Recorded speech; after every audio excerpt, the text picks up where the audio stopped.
আপনার একমাত্র চিন্তা যদি হয়ে থাকে শুধু আধ্যাত্মিক উন্নতি, তাহলে আপনার সঙ্গী যদি একজন রাক্ষস হয় সেটাই সবচেয়ে ভালো।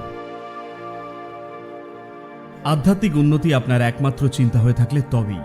কিন্তু আপনার সঙ্গী, আপনার স্বামী, আপনার স্ত্রী, এনারা শুধু আধ্যাত্মিক উন্নতির জন্য থাকেন না, আপনি একটা সুন্দর জীবনও পেতে চান পরিবারে। সেক্ষেত্রে আপনাকে বাঁচতে হবে এমন কাউকে যাকে আপনার পছন্দ, কিন্তু হালকা। পৃথিবীর যে কোনো মানুষের ক্ষেত্রেই তাদের মধ্যে কিছু না কিছু যা আপনার ভালো লাগে না, তাই নয় কি? তো আপনি সেই অংশটাকেই নিজের আধ্যাত্মিক উন্নতিতে কাজে লাগান, আর বাকিটার আপনি মজা নিন। জীবন যেমন হয়। তো আপনার উদ্দেশ্য যদি ভালো পরিবার পাওয়া হয়, তাহলে দুজনের মধ্যে সামান্য তালমিল থাকা দরকার, নচেত এটা কাজ করবে না।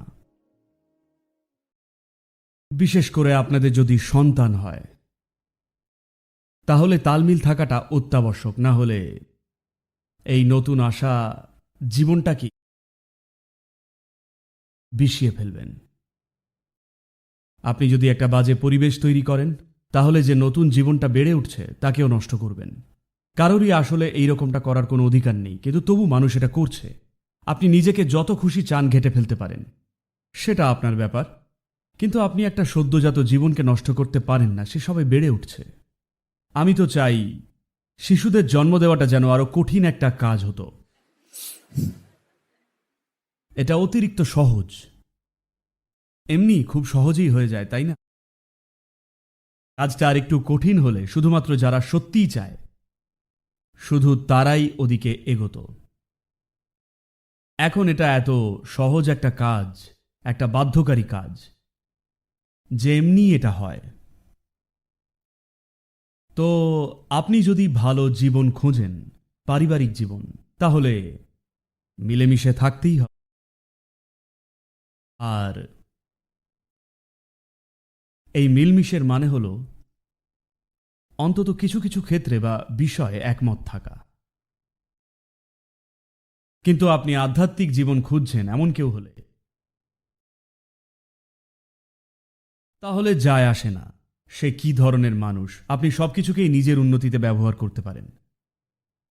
সবকিছুকেই নিজের উন্নতিতে, যদি তাতেই একমাত্র মনোযোগ থাকে তো। কিন্তু সাধারণত আপনার মন থাকে দুটোতেই। আপনি চান একটু এটা পেতে আর একটু ওটা পেতে, তো দুটোই চান। তাই ব্যাপারটা সামান্য জটিল হয়ে ওঠে। দেখুন, যদি একটা বলই ওপরে ছুঁড়ে লুপতে হতো, একটা বল ছোড়া আর লোপা, সেটা সহজ। দুটো বল নাচাতে চাইলে সেটা একটু জটিল হয়ে যায়। আর আপনি তিনটে নাচাতে চাইলে আরও খাটনি। আপনি পাঁচটা চাইলে দুঃসাধ্য, তাই না? তো আপনি কটা বল নাচাতে চান নিজের জীবনে, সেটা আপনার পছন্দ, যা প্রত্যেককে নিজেকেই বাঁচতে হবে। আপনার যদি অনায়াসে 1 ডজন বল নাচানোর দক্ষতা থাকতো, তাহলে সেটা চমৎকার হতো। কিন্তু বেশিরভাগ মানুষই ভীত সন্ত্রস্ত হয়ে পড়বেন যদি তারা 2-3টের বেশি বল নাচাতে যায়। তেমন মানুষদের জন্য 2-3-এর মধ্যে সীমিত থাকাই শ্রেয়, অথবা শুধু একটা বলই নাচান, শুধু আধ্যাত্মিকতার বলটা, সেটা সহজ, জানেন তো? শুধুই আধ্যাত্মিক বলটা কেবল তাদের পক্ষে খুবই সহজ, এমনকি ঘুমের মধ্যেও তারা একটা বল নাচাতে পারেন। দুটো দিলে সামান্য কঠিন হয়ে যায়, আর সংখ্যাটা যত বাড়ে ততই খুব কঠিন হয়ে যায়। এখন আপনি আধ্যাত্মিক হতে চান, এখন আপনি একটা ভালো পারিবারিক জীবন পেতে চান, আপনি একজন ভালো স্বামী হতে চান, ভালো স্ত্রী, ভালো বাবা, ভালো প্রতিবেশী, সামাজিক কাজে সক্রিয়, আপনি উচ্চাকাঙ্ক্ষী, আপনি গোটা বিশ্ব জয় করতে চান, আপনি ব্যবসা করতে চান, আপনি অনেক অনেক কিছু করতে চান। দেখুন, কোনোটাই খারাপ নয়, কিন্তু এগুলো আলাদা আলাদা স্তরের দক্ষতা দাবি করে। ওগুলো ভুল কিছু নয়, কিন্তু আপনাকে দেখতে হবে আপনার ক্ষমতার দৌড় কতদূর আছে আর কতদূর নেই। আপনি যদি সামর্থ্যে যা কুলোয় তার চেয়ে বেশি বল নিয়ে নাচাতে যান, তাহলে আপনি দিকভ্রষ্ট হবেন, বারবার পথ হারাবেন, যা আপনাকে সম্পূর্ণ পাগল করে তুলবে।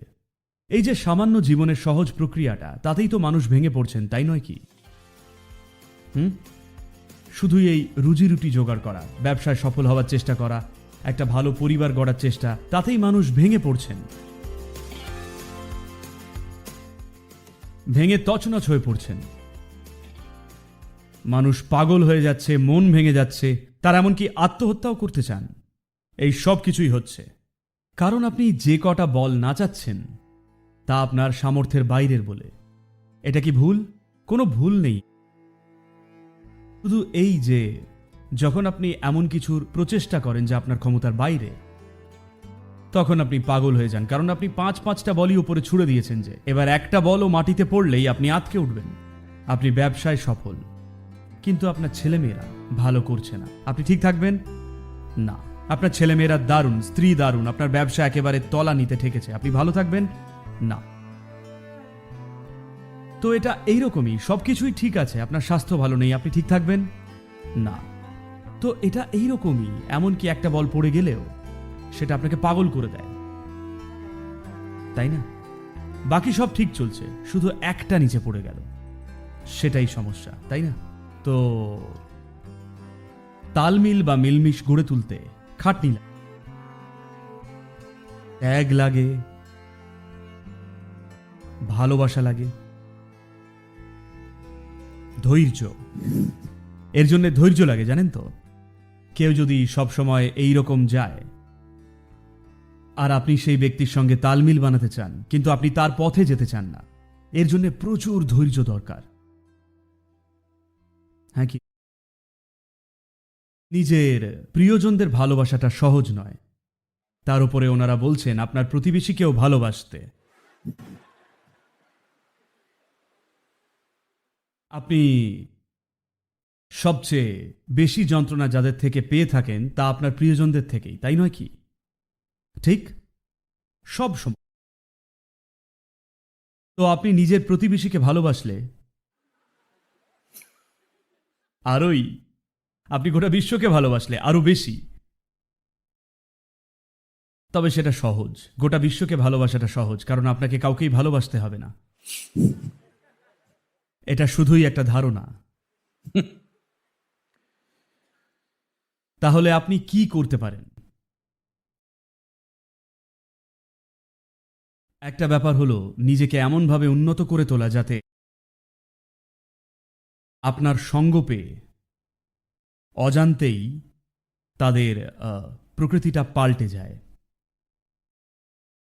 আপনি যদি একা হাঁটতে চান সেটা খুব সহজ, কিন্তু আপনি যদি সঙ্গে লোকজনকে নিয়ে হাঁটতে চান তাহলে সেক্ষেত্রে বেশ ভালো রকম পরিশ্রম লাগে। যখন গৌতম বুদ্ধকে প্রশ্নটা করা হয়েছিল যে পথে একা হাঁটা ভালো নাকি কাউকে সঙ্গে নিয়ে হাঁটা ভালো, উনি উনি আমার মতো নন, উনি রুক্ষ। উনি বললেন একজন বোকার সঙ্গে হাঁটার চেয়ে একা হাঁটা ভালো।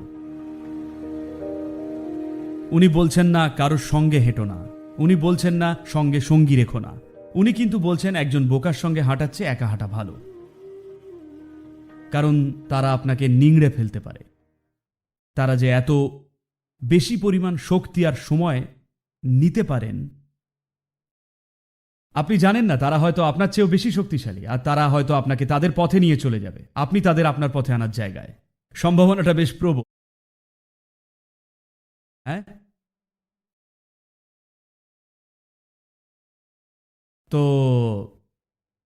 আমি গৌতম যা বলেছিলেন তা বলবো না, আমি শুধু এটুকুই বলবো কিচ্ছু যায় আসে না আপনি কিভাবে হাঁটেন। যতদূর আপনার আধ্যাত্মিক প্রক্রিয়ার প্রসঙ্গ আসে সেখানে এমনিতেও আপনি একাই, কেউই আপনার সঙ্গে নেই। শুধুই শরীরের প্রক্রিয়াগুলো আর জীবনের পার্থিব সাংসারিক প্রক্রিয়াগুলো সেগুলোই লোকজনকে সঙ্গে নিয়ে করতে পারেন। আপনি একাই আসেন আর একাই ফিরে যান, তাই না? এমনকি আপনার একটা যমজ ভাই বা যমজ বোন থাকলেও আপনি তবুও একাই আসেন আর একাই যান, তাই নয় কি? তাই আধ্যাত্মের প্রসঙ্গ এলে এমনিতেও আপনি একাই হাঁটেন, তাই দুটোকে গুলিয়ে ফেলবেন না। তো আধ্যাত্মিক অংশটা আপনি ভালো করে সামলান, সাংসারিক বা পার্থিব দিকটা নিজের ক্ষমতা অনুযায়ী আপনার যতটুকু সাধ্যে কুলোয় সেটুকুই করেন। তারা আপনার সঙ্গে এলে দারুণ কথা, যদি তারা না আসেন তাদের ওপর রাখবেন না। শুধু এই যে আপনাকে তাদের পথে এগোতে হবে না। হয়তো কোনো একদিন যখন ডাক্তার এসে বলবে আপনার লিভারটা ভালো নেই, তখন সে ভগবানকে খুঁজতে পারে। জানেন তো? হ্যাঁ, আপনারা দেখেছেন সেই লোকগুলোকে যারা সকালে উঠে হাঁটেন? সবাই নয়, কিছু নির্দিষ্ট ধরনের লোক আছেন, এনারা সবাই 50-55 বছরের ওপরের লোকজন। তাদের চেহারা ঝরঝরে হয়ে গেছে আর তারা রোজ হনহন করে হাঁটেন, নিয়ম করে রোজ হাঁটেন। এনারা সবাই হলেন সেই সব লোকজন যাদের সাধারণত কোনো হৃদরোগ হয়েছিল। তারা প্রায় মরেই গিয়েছিলেন। তারপর তাদের ডাক্তার বললেন, হয় আপনি এটা করুন, নয়তো মৃত্যু। এখন তাদের হাঁটা চলাই হয়ে গেছে ধর্ম। শুধু রবিবার সকাল নয়, রোজ সকাল।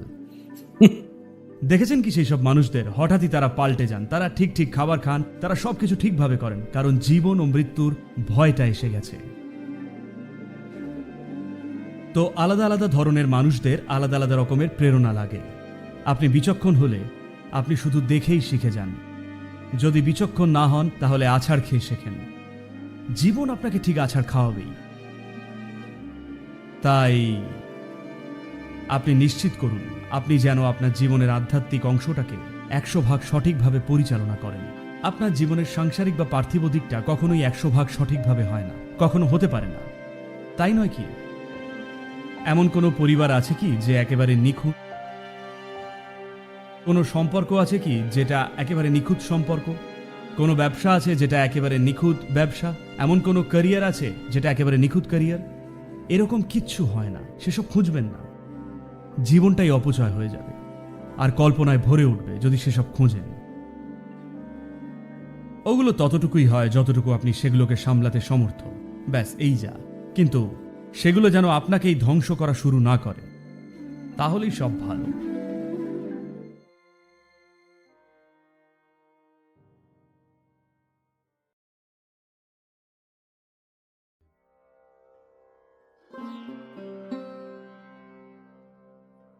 কর্মকে সাধারণত ভাগ করা হয় 4 ভাগে। একটা হলো প্রারব্ধ কর্ম, আরেকটা হলো সঞ্চিত কর্ম। সঞ্চিত কর্ম কি জানেন? সঞ্চিত চটের বস্তা। তো প্রারব্ধ হলো একটা জীবনে ভোগ করার জন্যে যে কর্ম বরাদ্দ সেটা। এই প্রারব্ধই নির্ধারণ করে আপনার আয়ু কত হবে। আমি যদি আপনার প্রারব্ধকে আজকেই শেষ করে ফেলি, তাহলে আপনি কাল সকালেই মারা যেতে পারেন। হতে পারে আপনি সম্পূর্ণ সুস্থ, কিন্তু তবু আপনি কাল সকালেই মারা যাবেন, কারণ আপনার সফটওয়্যারটা আর নেই, কিছু নেই এই শরীরটা চালানোর জন্য। দেখবেন হঠাৎই আপনি একেবারে স্থির হয়ে গেছেন, অসাধারণ ভাবময় অবস্থা অনুভব করলেন কিছুক্ষণের জন্য, তারপর শেষ। তাই আমরা কখনোই প্রারব্ধকে ছুঁই না, আমরা হাত দিচ্ছি সঞ্চিত কর্মতে। কর্মের একটা গুদাম ঘর আছে যা কিনা এই জীবনে একেবারেই কখনো সক্রিয় হয় না। এটা কখনোই এই জীবনে সক্রিয় কিছু করে না, এটা এই জন্মে কিছু করে না ঠিকই, কিন্তু এ আপনাকে তথ্যের যোগানটা দেয়। তাই আমরা যদি সঞ্চিতকে বিলীন করে দিই, এটা একটা বিরাট গুদামঘর। এটা কোনো সাধারণ গুদামঘর নয়, একটা খুব জটিল গুদামঘর। যদি এটা বিলীন হয়ে যেতে শুরু করে, তাহলে আপনি দেখবেন আপনার জীবনে কিছুই পরিবর্তন হয়নি, কিন্তু কেমন যেন নিজেকে হালকা স্বচ্ছ স্বচ্ছ লাগছে। আপনার অস্তিত্বের শক্ত ভারী পাথর ভাবটা কমে গেছে, অথচ কোনো পরিবর্তন হয়নি। আপনার সবকিছু একই আছে, আপনি সেই একই মানুষটাই আছেন। আপনি অবাক হয়ে ভাবেন, ছাতা হচ্ছেটা কি? এটা কি সত্যি একটা আধ্যাত্মিক প্রক্রিয়া, নাকি এটা পুরোটাই একটা স্বপ্ন? আপনি একই আছেন, আপনার সমস্যাগুলো একই আছে, আপনার সবকিছু একই রকম, কিন্তু একরকম স্বচ্ছ হালকা প্রশান্ত ভাব রয়েছে দেহে।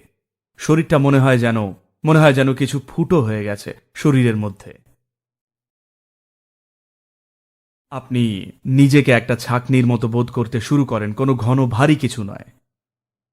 এরকম হতে একটু সময় লাগতে পারে, কারণ এটা একটা বিরাট গুদামঘর।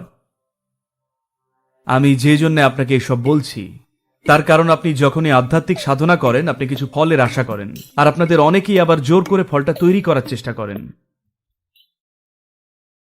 কখনোই ফল তৈরি করার চেষ্টা করবেন না। আপনি যদি ফল তৈরি করার চেষ্টা করেন তাহলে সেটা একটা কাল্পনিক ফল হবে আর তা বেশিক্ষণ টিকবে না। ধরুন আপনাকে কেউ বললেন প্রেমময় হন। 3 দিন আপনি প্রেমময় হওয়ার ভান করলেন আর আপনার মধ্যে হতাশা জমে উঠল।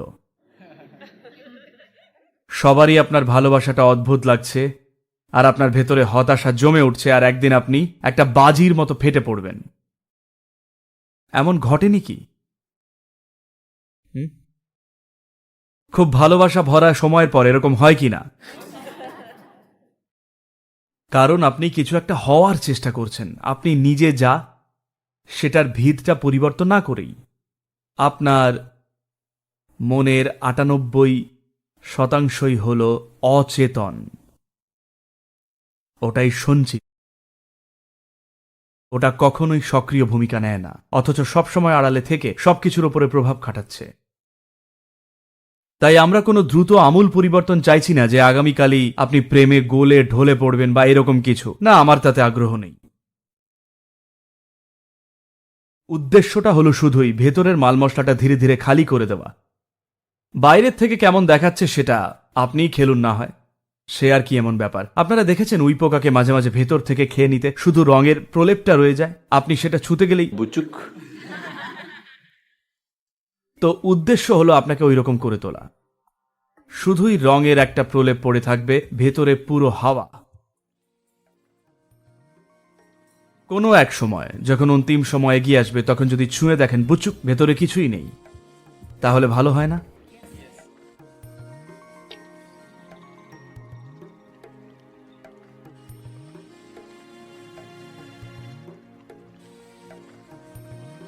সমস্ত রকম জিনিস যা একজন মানুষের পক্ষে দেখা সম্ভব তা আমি দেখি।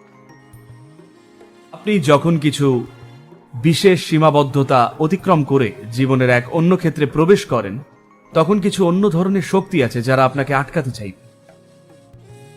ওটাকে সামলানো আমার কাজ। আপনি আমাকে এন্টারটেনমেন্ট বা বিনোদন হিসেবে ব্যবহার করলে আপনাকে দুঃখ পেতে হবে। আপনি যদি আমাকে এক সম্ভাবনা হিসেবে ব্যবহার করেন তাহলে আপনি ধন্য। আশীর্বাদ কোনো ভালো জিনিস নয়, না তো এটা কোনো খারাপ জিনিস। বিশেষ করে এটা যখন আমার কাছ থেকে আসে তখন এটা এতভাবে আসে যা আপনি কখনো কল্পনাও করেননি। আপনি যদি এক মুহূর্তের জন্যেও সত্যি নিজেকে সঁপে দিয়ে থাকেন আমি আপনাকে পার করে দেব, সেটা নিশ্চিত।